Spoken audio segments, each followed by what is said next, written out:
angels waging war in the unseen realm. Global events fulfilling biblical prophecy. Eternal life. What lies beyond mortality? From analyzing the paranormal from a biblical worldview to the discussion of cutting-edge science and technology. Conspiracy, discovery, special investigative reports. Unafraid to explore the challenging issues facing humanity. Welcome to another edition of Skywatch TV. Special Investigative Report. Almost 100 years ago, 3 children in Fatima, Portugal, claimed to have a vision of the Virgin Mary, who gave them a prophecy of things that were to come. And the third secret was about a bishop in white who climbed a hill surrounded by carnage. What is the relevance to our world today? That's our topic in this special report on the path of the Immortals. I'm Derek Gilbert, Skywatch TV, along with the co-author of the best-selling books Petrus Romanus, The Final Pope is Here, and Exo Vaticana, and the forthcoming book on the path of the Immortals, Tom Horn. Tom? Great to be with you again, Derek. We had talked about some threats made against the Pope, against Rome, by the Islamic State, and begun to discuss the relevance to the prophecies of Fatima, and also to the prophecy of the popes, which you deal with extensively in Petrus Romanus. The prophecy, and I guess we kind of use that word loosely as Protestants, and we'll talk about the weight that we give extra biblical prophecy here in this program. But the message, the third secret of Fatima and the bishop in white, what was that third secret, and how seriously does Pope Francis take this? I think he does take it. Well, of course, you left off on the last show talking about how he, dedicated his papacy and also consecrated the world to the what he calls what Roman Catholics call the Immaculate Heart of Mary. But he did it in front of the statue of Our Lady of Fatima, which he had brought from Portugal to Rome for this ceremony on October 13th of 2013. And of course, that statue has the bullet that struck Pope John Paul II during the assassination attempt embedded in the crown of the statue. So, and the relevance of that, of course, is that if people understand the part of the prophecy that was published. Now, Rome claims that it published the entire third secret, but there were many scholars, actually, of the third secret of Fatima, people that actually had the opportunity to read it. We're talking about, highly placed bishops or cardinals that had access to it. That had indicated it said much more than what was promulgated in the year 2000. 1981, there's a guy that tries to assassinate John Paul II. And in the year 2000, John Paul II is the one that authorizes the release of the third secret of Fatima. Now, that secret was supposed to be released a long time ago. Lucia, or Lucy Santos, had been told by the angel or by Mary that it was to be kept a secret until around the 1960s, and then it was supposed to be published. Her bishop... And actually, when she was asked about that, she said that it was Mary that told her to hold the first 2 secrets until, was it 1940 or 41? Right. But that it was on her own initiative. She just felt that the third secret would not be understood until sometime after 1960. So she's the one who made that decision. Yeah, that was actually what she said. She said at that time, world developments will be such that the prophecy can be more clearly understood. Right. But her bishop read it, ordered it sealed, and actually Lucy, she only died a few years ago, and she was essentially kept under house arrest. She was not allowed to talk to the public about the secret whatsoever. Right. The Secretary of State, Tarcisio Bertoni, would go and visit her on a regular basis. There's some evidence that even threats were made that would come from her Catholic faith. In other words, you might not get out of purgatory as quick as you want to if the prayers are not being said. So that was significant because at the time, the then Archbishop Bertoni was the head of the congregation which was responsible for enforcing or protecting official Roman Catholic doctrine. Right. So he was essentially the guy who made the final call on what was and what was not official Roman Catholic doctrine. Right. And so the secret isn't released in the 60s because the powers that be determined that whatever the secret is, it's too troubling, it's too disturbing. And there were radio shows, by the way, Malachi Martin, he was a highly placed Jesuit. He worked for 3 different popes. He was a polyglot. He translated the Dead Sea Scrolls for the Holy See. A highly educated guy.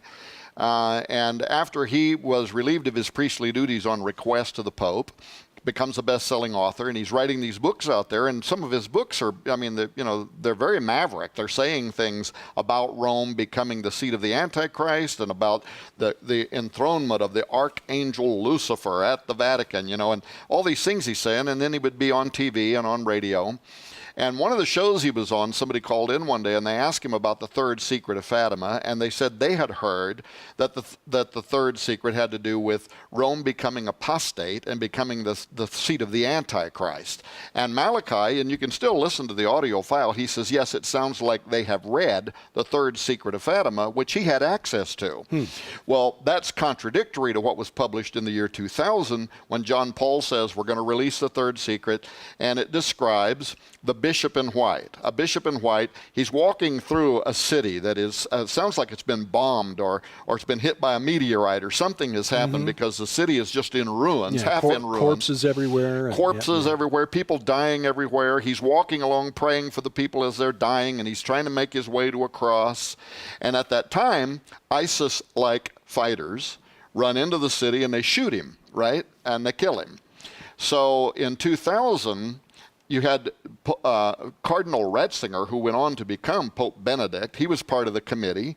Sodano, Tarcisio Bertoni, right. They're all part of the committee working under Pope John Paul II. And they say they're going to release the third secret. Well, when they release the third secret, all they give is that description of the city and the bishop in white, and they say this was fulfilled in 1981 with the assassination attempt against John Paul. But Our Lady guided the bullet and preserved him and stopped him at the threshold of death. And that's why they put the bullet in the statue of Our Lady of Fatima and the crown of Our Lady of Fatima. Yeah. And so you had Catholic scholars, you had the Washington Times, you had the New York Times. They're all running articles saying, excuse me, first of all, he wasn't walking through a city half destroyed. He was riding the Pope Mobile. He wasn't killed like the vision says that he was, and there were no other dead people. Nobody else was shot, so it didn't match even the part of the vision that they released. Now, but is that vision something that the current Pope believes could be fulfilled by the Islamic nation? See, that's what I think. That's why I think that you hear Francis right now saying, I am willing to be assassinated if that is God's will. I just hope it doesn't hurt, because I think he's a believer. Furthermore, I think he's a believer in the prophecy of the popes, which also, that final line describes how that during this pope's time on the throne of Peter, the city of Rome is destroyed, and presumably him along with it, right? So it seems to match the Fatima prophecy. And I think he's a believer in that prophecy. I think he thinks at this time he's playing his role as the final pope. Here's the thing to keep in mind about Pope Francis is he carries himself as a very humble man. And he might be a humble man, but he's not an ignorant man. He's a Jesuit. He's got advanced degrees in science, in history. He's fully aware that he is the final line in a 900-year-old Catholic prophecy that has meant a lot to a lot of cardinals down through time. Popes have even gone out of their way at times to show that they were the fulfillment of their line in the prophecy of the popes. Even documentaries made to show that I'm the one that was in the prophecy of the popes. So they do pay a lot of attention to it. And as a Jesuit, he's following a mystical path, a prophetic path, and so I think he believes in it. Now, the Jesuit order has come under some criticism. Malachi Martin, who was a Jesuit, was maybe one of the few, maybe the only, as far as I know, ex-Jesuit relieved of his priestly duties. The Jesuit order throughout history has been evicted from a number of countries around the world, including some countries that are officially Roman Catholic, like Spain. What is it that the Jesuits are about that the governments find so offensive? I mean, are they engaged in more than just religious education? Well, absolutely. Of course, a lot of universities that were built by the Jesuits, the purpose was to form an anti-Reformation movement, right? When the Reformation was growing and the Catholic Church was losing lots and lots of people to what we today would call evangelical Christianity, the Jesuits were actually formed to become an arm of the Vatican to turn that turn that curve back around, to bring people back under the fold. They were an anti-Reformation, but it included universities, intellectualisms. They would slowly, if you can control the mind and the thinking and the philosophy of the world at large, then you can control everything else. Malachi Martin also said in his book, The Jesuits, that they wanted to control the Vatican in particular. Mm-hmm. And he said there was a secret war going on between the Jesuits and the other priests. And he says that if ever the Jesuits were to take control of the Vatican, well, essentially that would be the end. That's when it becomes just a machine, he says, of the New World Order, an arm of the Antichrist. And he must be rolling over in his grave today, or he must be rolling over in purgatory, to know that the very first Jesuit pope in history just took the throne. So obviously the Jesuits won that war. And just coincidentally, after the first pope in 600 years resigned. Right. Generally, the popes don't resign. They're essentially carried out of the Vatican. Which is, by the way, it's interesting because this whole special investigative report, this is going to go on for we don't know how many shows, right? Mm-hmm. We're going to have Chris Putnam here in the next program. He'll do a couple of shows with us. We'll have our field investigators here, and we'll start showing video and film from the field investigations that'll ultimately lead up to us talking about what in the world is this book On the Path of the Immortals all about, right? Well, we'll show you a little glimpse of that. We'll also talk about the Pope's geopolitical initiatives. He, as Tom mentioned, will be Pope Francis, that is, will be addressing the United States Congress. He's also released a very interesting encyclical that, again, has nothing to do with religion. We'll talk about that as our special investigative report On the Path of the Immortals continues next on Skywatch TV. Now we're on our way to the petroglyphs. There are some strange images that are there. Yeah. I saw it with the naked eye. Yeah. Did you see it? The orb. I saw an orb with the naked eye. What is that? In 2012, they shocked the world when they predicted Pope Benedict's resignation 1 year in advance.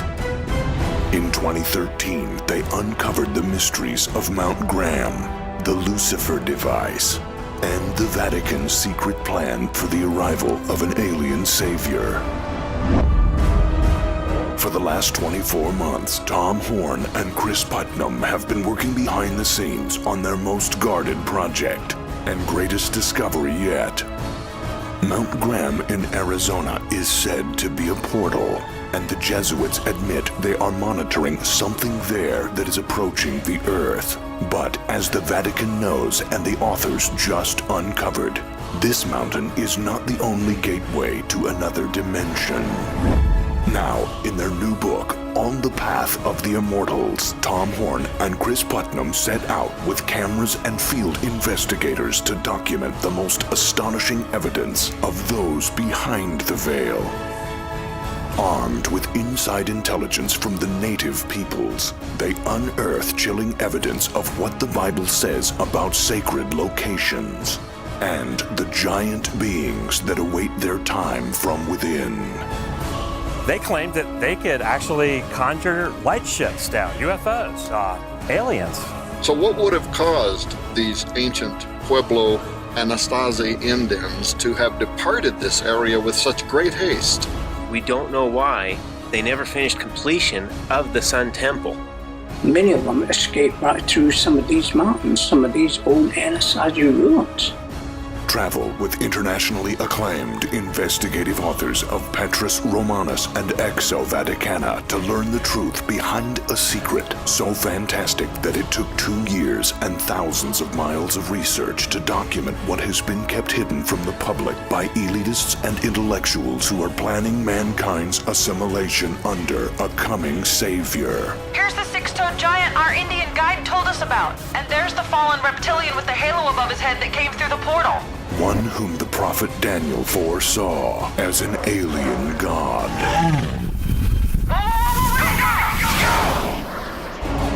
On the Path of the Immortals. Pope Francis addressing the United States Congress and issuing an encyclical that deals with how we live our everyday lives. What is this all about? Welcome back to our special investigative report on the path of the Immortals on Skywatch TV. I'm Derek Gilbert, along with Tom Horn, co-author of the forthcoming book On the Path of the Immortals. Pope Francis, addressing climate change. What does that have to do with religion, our Christian faith, our relationship with Jesus Christ? Well, not much, I would say, frankly, from my worldview. I think that we as Christians obviously would say that we have a responsibility to be good stewards of creation, everything that belongs to God. But the encyclical, and we haven't seen the encyclical yet. It may be out by the time this show broadcasts. It's supposed to be any day now. Originally, I think they said it'd be during March. But there are some concerns, not just among evangelicals, but also among some conservative Catholics. One is the point we already made, that it kind of joins the church to political issues, right? Which is a concern because, this could smack of the Antichrist system. In the book of Revelation, when it describes the rise of the Antichrist, you have a political figure. But then you also have this second beast that it talks about with two horns like a lamb, which scholars think that infers that he pretends to be a representative of Jesus Christ, right? The Lamb of God. But it says he speaks as a dragon, so the voice behind the voice, his power is Luciferian in nature. And of course, ultimately, in the same parts of the book of Revelation, it doesn't take long for that to be betrayed when he starts causing all who won't worship the image of the beast to be killed. Right. But when you marry church and state, then a disagreement over theology becomes treason. Right. With Chris Putnam and I writing The Prophecy of the Popes, which predicted the resignation of Pope Benedict 1 year in advance, even to the month. We could get into that if we need to, or maybe wait till Chris is here. But that caused the world essentially to look at that book and to start asking some of these questions. Then we wound up in Exo Vaticana. In Exo Vaticana, we mentioned something that might be connected to this encyclical. And it takes a moment to understand this. When you start talking about environmentalism, you wonder what in the world could that possibly have to do with Exo Vaticana, which is talking about life on other planets. Right. But along this path we've taken, we've wound up with some conservative Catholics, including a couple of priests that are willing to converse with us via email. And one of them said, watch to see if there's anything in the encyclical that connects to this idea of many worlds. And among the Catholic scholars, there are a lot of them. Benedict was one of them that believed that there could be something to this idea of many worlds, that we're one world of many. God has many more out there where our space brothers are. But among this coalition of worlds is a responsibility to nature, is a responsibility to creation. A good way for people to understand this idea is, remember the old classic film, The Day the Earth Stood Still? Ah, yes, Klaatu, Barada Nikto. Yeah. Yes. It scared the majeebies out of me when I was a kid, right? That's what Gary Stearman started on his career path. Right. Well, but now in that original one, the classic, which is still the best one that was ever made, the issue was nuclear armament. We were building nuclear arms, and so, the big space alien with his robot comes down here to warn us that if ever we think we're going to extend that military presence or bombs or whatever into space, we're going to become a burned out cinder, I think he says. Right. They're going to wipe us out. But that film was remade a couple of years ago, starring Keanu Reeves, and it was a very subtle change, right?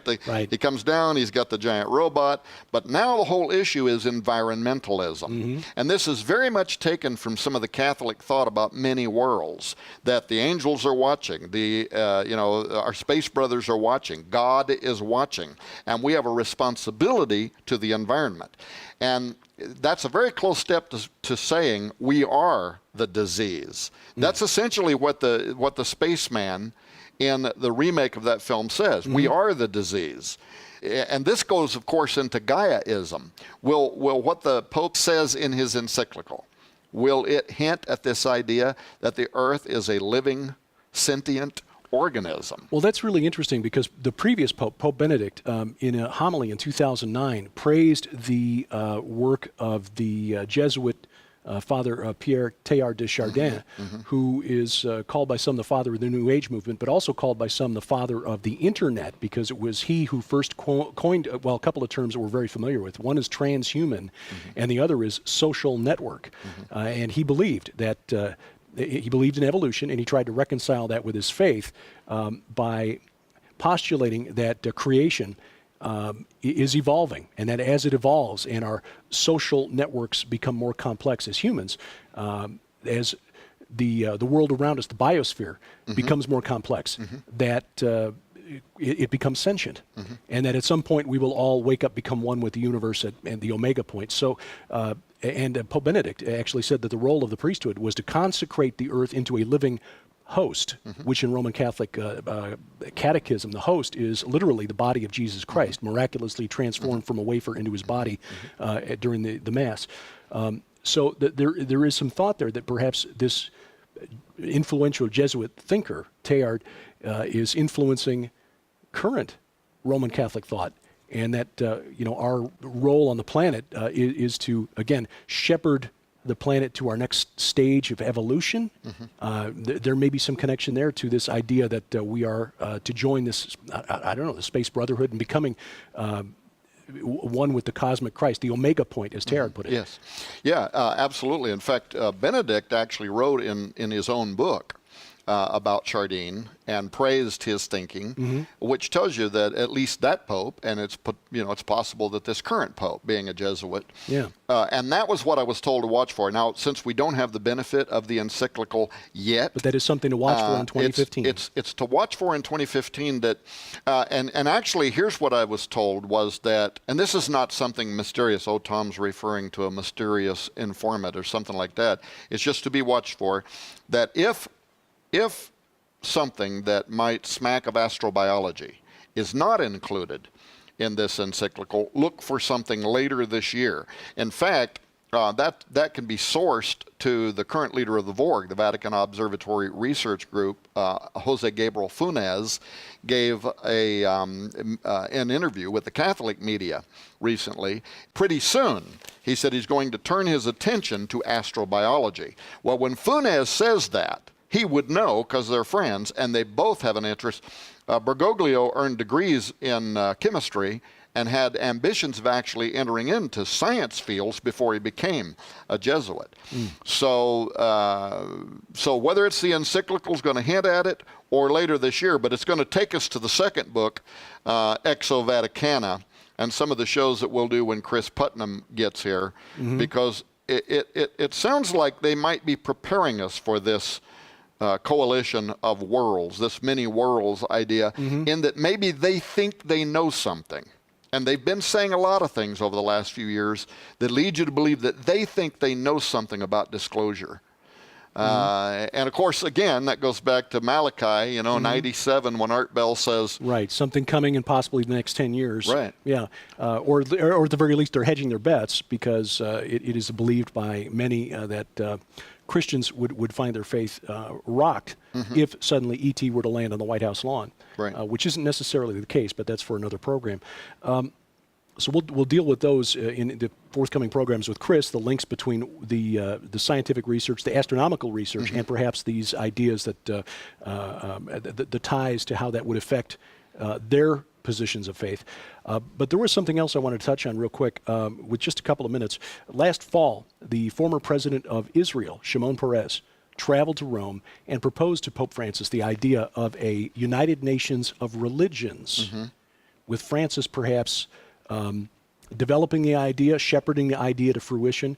We're looking perhaps a global unity of the major religions.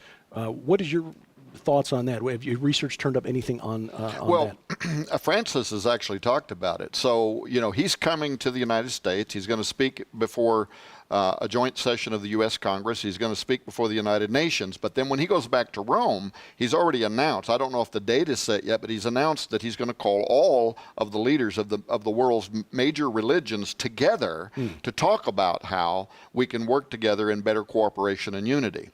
So once again, this takes you back to this second beast that rises up with two horns like a lamb, but who speaks as a dragon, and this idea that there's going to be a final global religion. It might be kind of loose, but mandatory. An encyclical, for instance, is kind of a mandatory piece of diction that comes down from the Pope.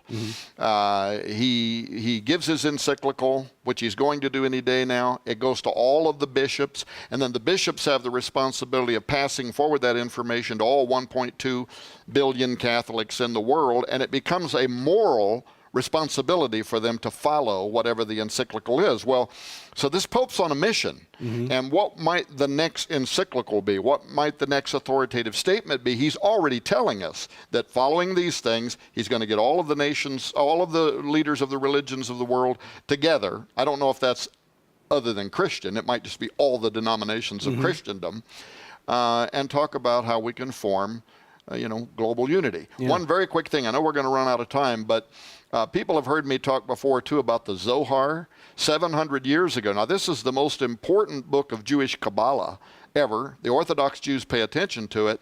And in the Vieira section and in the subsection, the sign heralding Mashiach, or the coming of the Messiah, it said that in the year 5773, which would have been 212 to 213, the new moon of 212 over I think, into September of 2013, says that the Messiah would begin making himself known to the Orthodox leaders in Israel, right?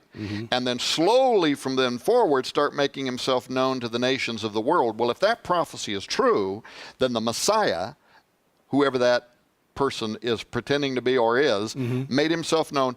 So now all of a sudden they're dedicating the altar for the third Jewish temple.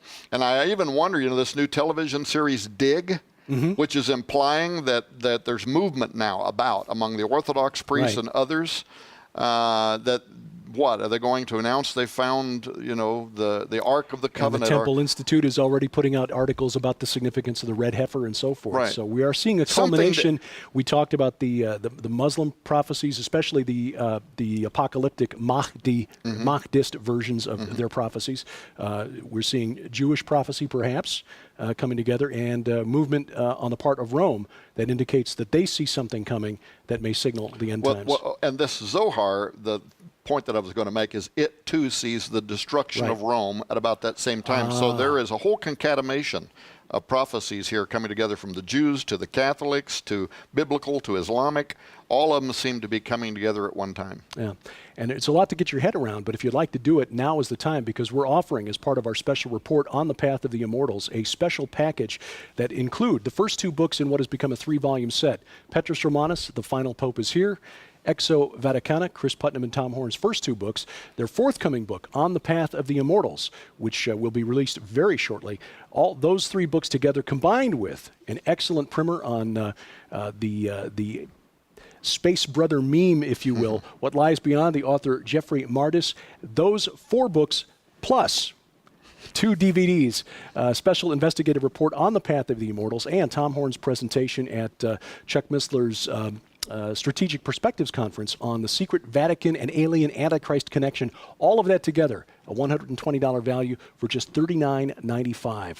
Tom, this will continue. We barely scratched the surface. For Skywatch TV, I'm Derek Gilbert.